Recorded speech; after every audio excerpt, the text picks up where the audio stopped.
اچھا، تو ایسا ہے کہ والد کا انتقال ہو گیا اور تمام پراپرٹی بڑے بھائی کے قبضے میں ہے، اور وہ تقسیم کرے، کب کرے، کیسے کرے، نہ کرے،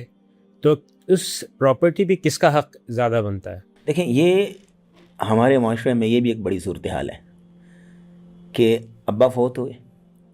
اب ہوا یہ کہ بڑا بھائی تھا جو کہ ابا کے ساتھ ہی جو ہے وہ ساتھ کام کر رہا تھا، تو ابا کے جانے کے بعد اس کی ملکیت میں وہ آ گیا. لیکن آپ دیکھیے گا کہ وہ مال اب اس اکیلے کی ملکیت نہیں ہے.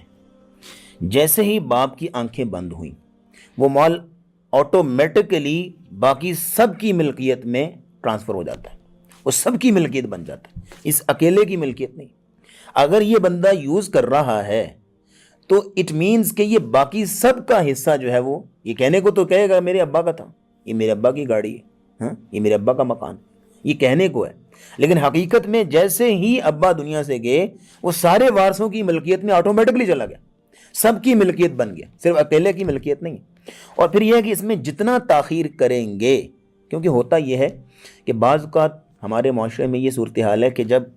ابا دنیا میں موجود ہیں تو وراثت مانگ رہے ہوتے ہیں، حصہ مانگ رہے ہوتے ہیں، یہ بھی کیسز ہیں. اور کچھ ایسے لوگ ہیں کہ جو ابا دنیا سے چلے گئے 4-5 سال ہو گئے ہیں، بیٹھے ہوئے ہیں، تقسیم ہی نہیں کر رہے. تو جتنا لیٹ کریں گے اتنی جو ہے مال کی ویلیو کم ہوتی ہے. مثال کے طور پہ گھر ہے، اب اس گھر جو ہے وراثت کے اندر ہے نا، اب اس کو تقسیم نہیں کر رہے تو اس گھر کی ویلیو کم ہو رہی، اس کا پینٹ اکھڑا ہے، اس کی جو ہے وہ چیزیں جو ہے وہ، یہ اس طرح گاڑی ہے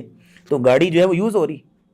گاڑی یوز ہو رہی ہے تو اس کی ویلیو کم ہو رہی. تو جتنا تاخیر کریں گے اتنا جو ہے وہ اس میں اس کی ویلیو کم ہوگی. تو اس لیے گزارش یہ ہے کہ یہ جو آپ نے سوال کیا کہ